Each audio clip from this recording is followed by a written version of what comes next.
And we're live. We're back. And today we're going to continue with law number 8. Okay. So, law number 8, make other people come to you. Use bait if necessary. When you force the other person to act, you are the one in control. It is always better to make your opponent come to you, abandoning his own plans in the process. Lure him with fabulous gains, then attack. Wow. You hold the cards. So the first thing I think of when I hear when you force the other person to act, you are the one in control, I think of the game of chess. Okay.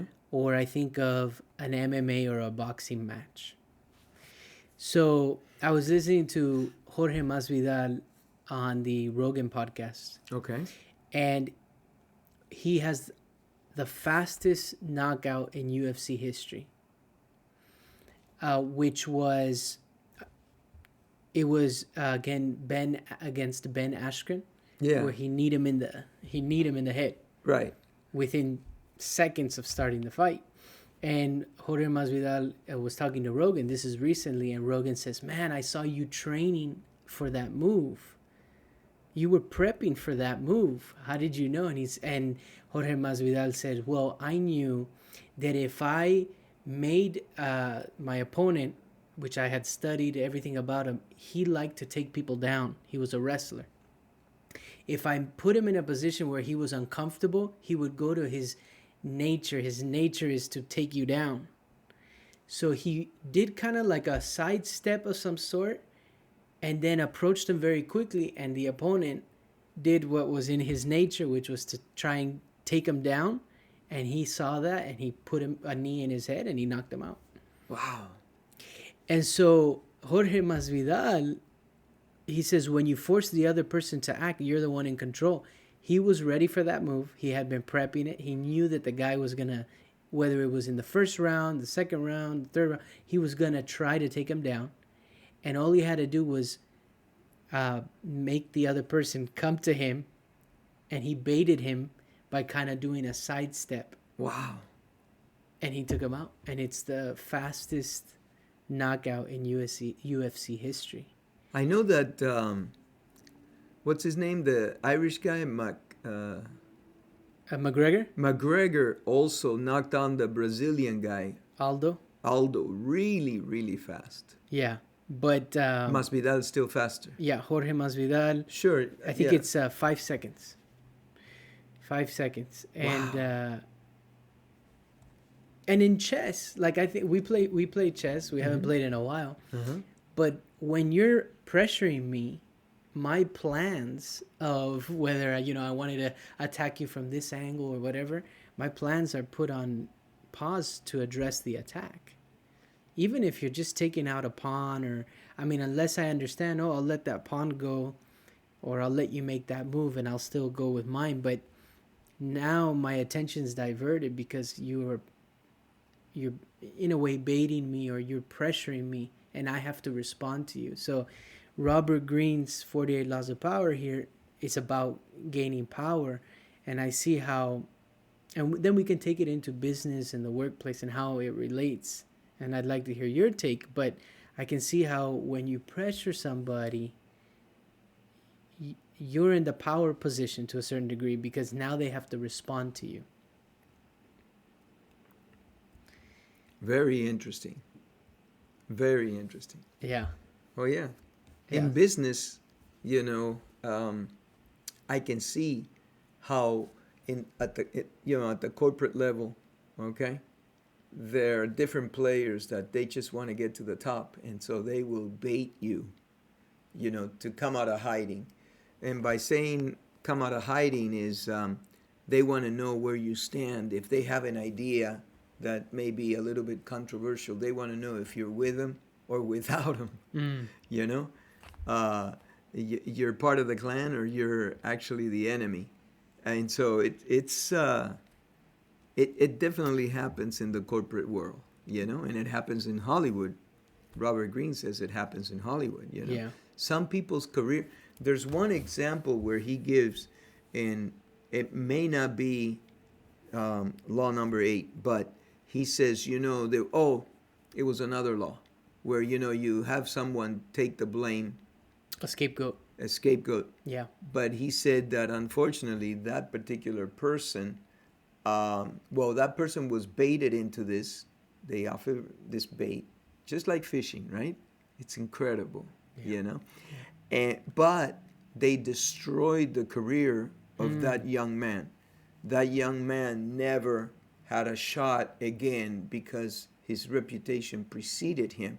Mm-hmm. And in Hollywood, it's a small industry actually. Everybody knows each other. And so if you create a bad reputation with one particular person that has a lot of power, like a producer or something like that, you're toast. Yeah.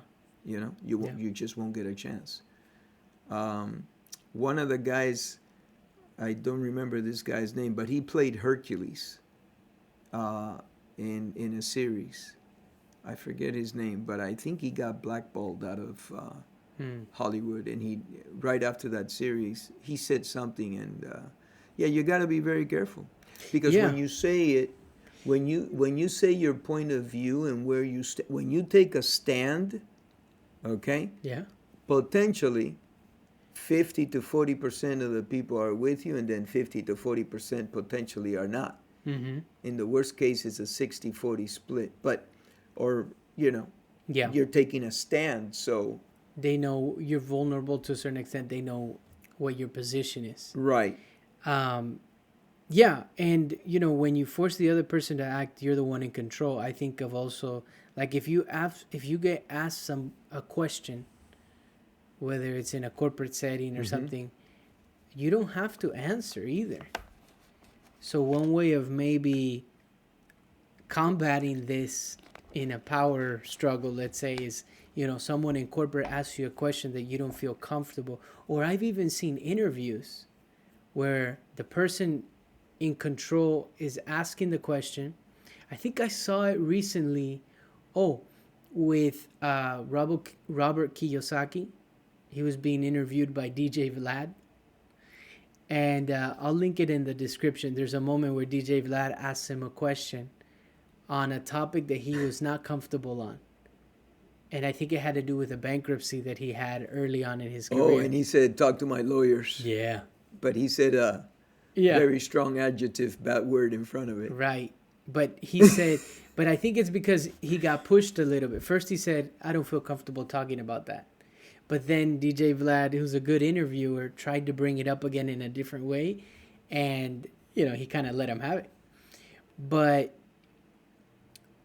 if you're in front of a camera or not in front of a camera and you're being asked a question, a lot of times we feel compelled, we feel almost like we have to answer.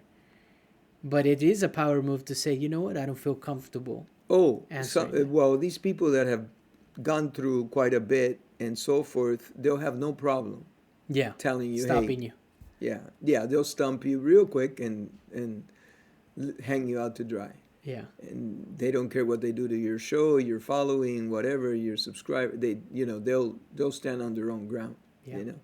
It's very interesting. Yeah, because some interviews are done in a way where they're combative, and the person interviewing is really trying to, like Jorge Ramos would do that. Pierce Morgan does that. And I think was it Megyn Kelly recently that she said she was accusing somebody of not going on her podcast because she wasn't going to give them easy questions. And Megyn Kelly says that it's the job of a journalist or an interviewer to give you difficult questions and push the person that they're speaking to. I don't know. Maybe it is. Maybe it's not. But like that one interview, remember, where Fidel Castro's being interviewed by Barbara Walters, I think. Barbara Walters. And she was asking him tough questions. But he was able to turn it in a way, and he was very good. We've talked about how smooth he was. He was a wordsmith. He knew how to kind of address it and turn it on you. Correct. Because I remember. Oh, go ahead. No, go on. Well, there was one question that was asked of him, and I don't know if it was the Barbara Walters interview, but this person said, um, how do you not allow, and she's talking to Fidel Castro, freedom of media and information? And then he addressed it and he said, well, your definition in the United States of freedom of information or media is different than ours in Cuba. So he's not addressing the question. He's actually saying, well, your interpretation of it is different than we interpret it here.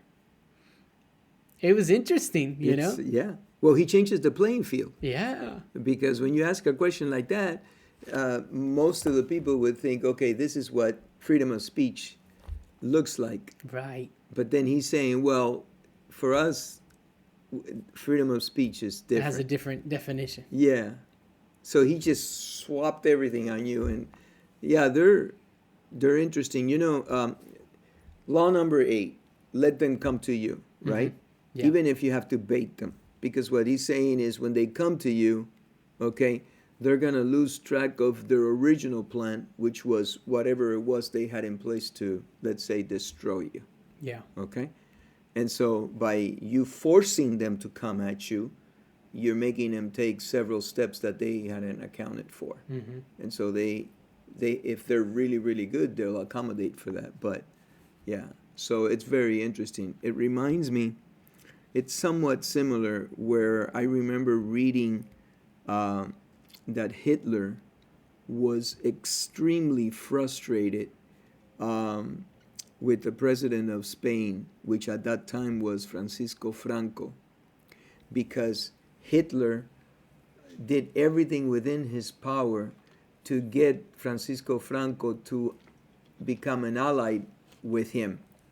And he was so, the president of Spain, Francisco Franco, was so slippery, you know, that he wasn't giving a stand one way or another, but he wined and dined Hitler when he came to visit him. Right. And, you know, He let him, I think, even put troops there or something. I think so. And there was a lot of harmony and stuff like that, Yeah. but he never took a strong stand Like, on with being Hitler. with him, but yet, you know, so Hitler was extremely frustrated. He gave up on him.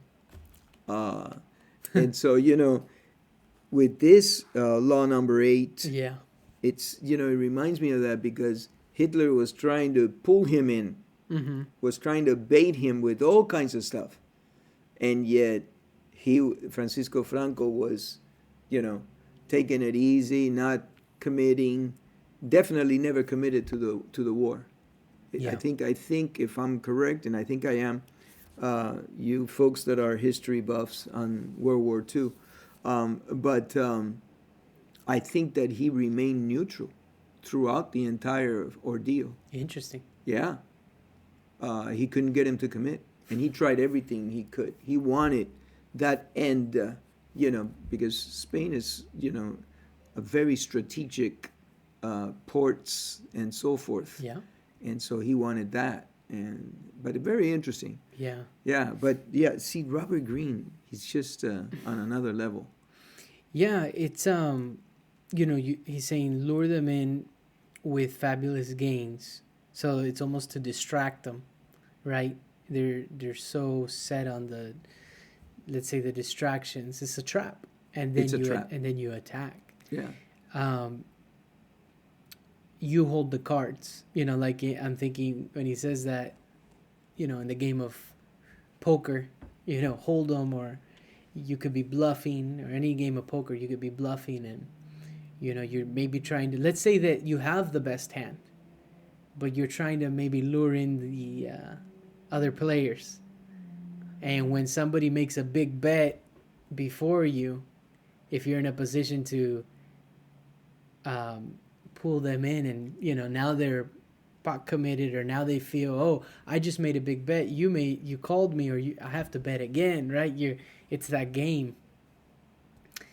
That's why I like poker a lot too, because there's a lot of that kind of trying to figure out your opponent. Oh yeah, you know, there's a lot of people that with the psychology that they use, they end up winning, and they don't necessarily have the best hand. That's true. Time and time again, it depends how you bet, Right. and at what time you bet, you know?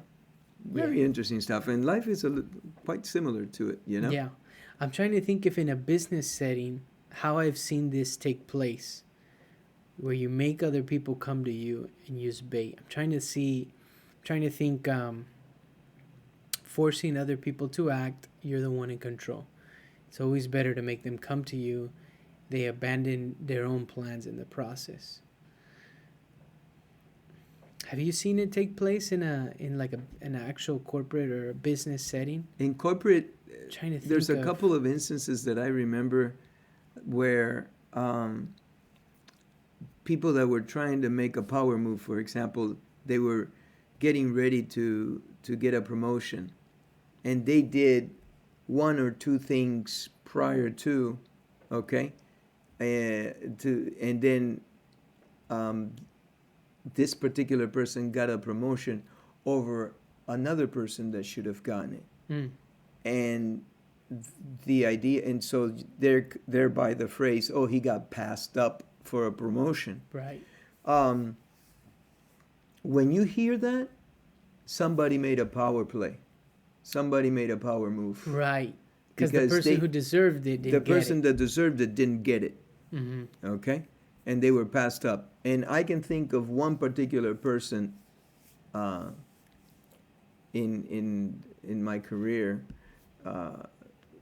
with one of my insurance carriers that was passed up several times. And you know, they were more passive people. He was a more passive type of person. Yeah. Tremendous person, knew his stuff, extremely reliable, dependable, knowledge. And yet, this particular person was passed up 2 or 3 times for promotion by other people that were more aggressive. Yeah. Yeah. You gotta see, we did a podcast the other day where we were saying, you know, if you're swimming with the sharks, you gotta sharpen your teeth a little bit. And if not, you're gonna get eaten out. Oh yeah. And that's what happened to him. Yeah. And it actually, you know, really affects your personal life too. Sure. Because you know your family is expecting that, because you put in the time, you've brought in the numbers by the people that you're managing. Mm-hmm. This is at the corporate level, at the management level. Yeah. Because when you get into sales, the numbers do the talking. Mm-hmm. You're either good, produce a number, or Right. or you That's know. the nice part about sales to a certain extent is that it's pretty transparent. Like the person who's doing big numbers in sales has some sort of system, and you can maybe learn from them. But you can only do so many power moves. At the end of the day, the person who's the top in a sales organization, like our buddy that I met him the other day. You've known him for a couple weeks now. Our buddy Johnny was sharing that he is the number one in the company because the numbers show it. He does the most amount of work. He does the most amount of work in a given week or in a given quarter. You can't deny that. You know, those are the hours you put in.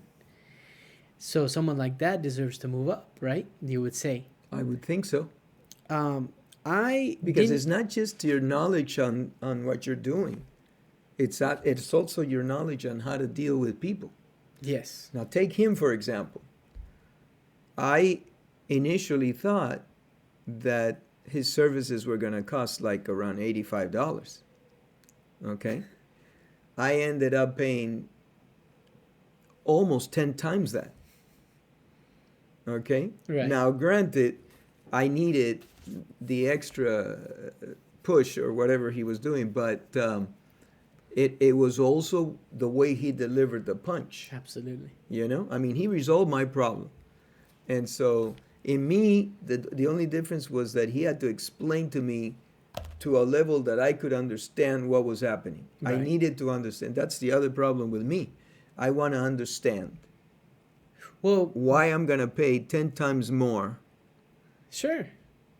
And he needs to be able to explain that to right. you. And he was able to. And he got me. But he resolved my problem, Right. which He was resolved the bigger problem. than we anticipated it to be. That's why thereby the increase in cost. Right. And it goes to what we believe in, which is uh, to be successful, just solve people's problems. Yeah, You know, you have to get, and then you get financially compensated for it. If in business, for sure. what I So was would you gonna, say he lured me in, or well, no, no? no, what I think that he did was, well, we were talking about the numbers in sales. You just can't deny that. Right, you That can't in deny that. itself is, Right, right. and he will gain power because of that. I think, move up in a company because of that. I have lived it. I was trying to think. And I've unintentionally had this happen to me where people came to me.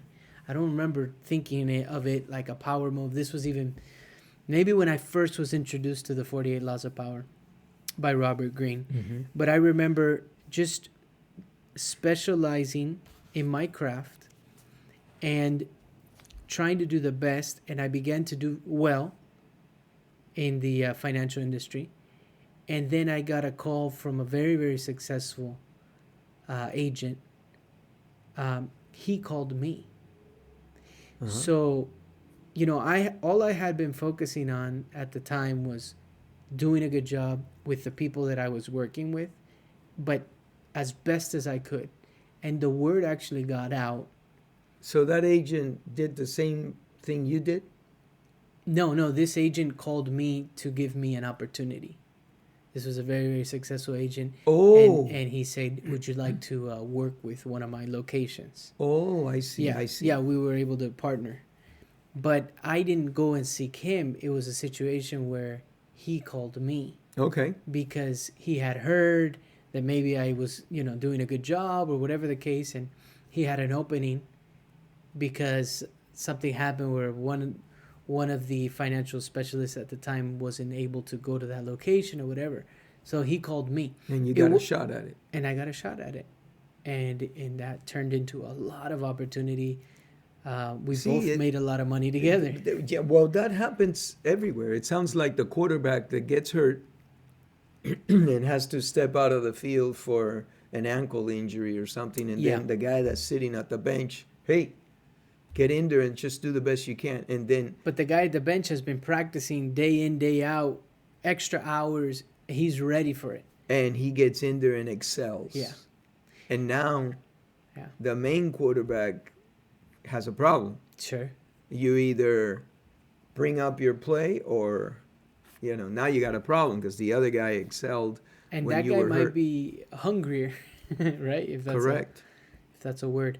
But yeah, there are different things like I guess you can kind of put bait out.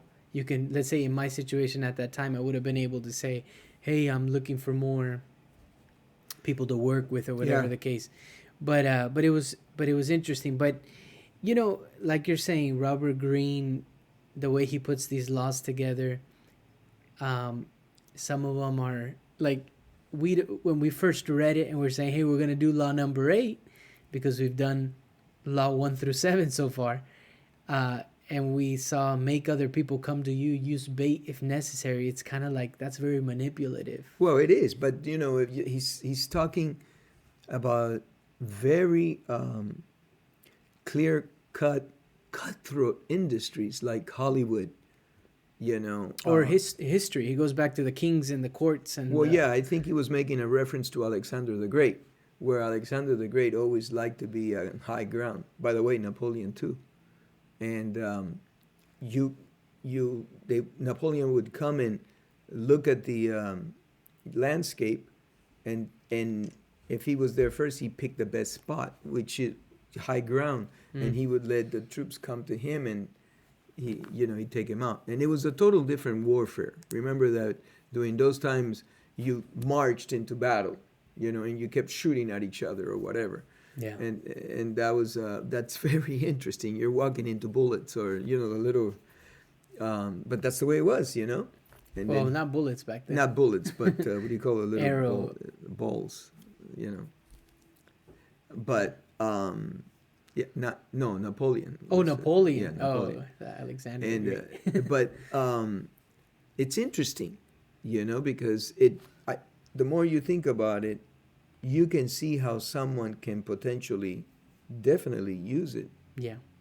to their endeavor, to their, increase their power and Mm-hmm. yeah. Yeah, yeah. You invite somebody to dinner, with certain. They say actually Robert Greene. So Robert Greene talks about Stalin. Okay. I think he talks about Stalin, how he would invite somebody, a general of his armies, or somebody, a political position, to dinner, Yeah. and try to get him drunk and So get that he could information out say, of him. because when you're drunk, your inhibitions are Yeah. diminished. And that nobody wanted to go, that he was so feared, Stalin, that nobody wanted to go. To dinner with him. But you couldn't say no. And he would kill you if if you said no. And I think he would kill you anyways if you went and he got information that you were potentially going to betray him or something. Yeah. Well, he was a psychopath. He was but Yeah. hey, But he would lure you in, and use bait and who knows what. And that's the thing, is that you have to be really careful. I think it's good to know the laws. I know I've said this in a previous ones, but it's good to know the laws so that you know what potentially the other person is using. What techniques or strategies they could be using to advance themselves, gain power, and so you're able to combat it. But I agree. But this is a tough one. This was a tough one. This is a hard one. This is not an easy one. No. Because it is quite Very a bit Machiavellian. Oh, yeah. Absolutely. Hey, his book is a bestseller. We'll wrap it up there. All right. Thank you.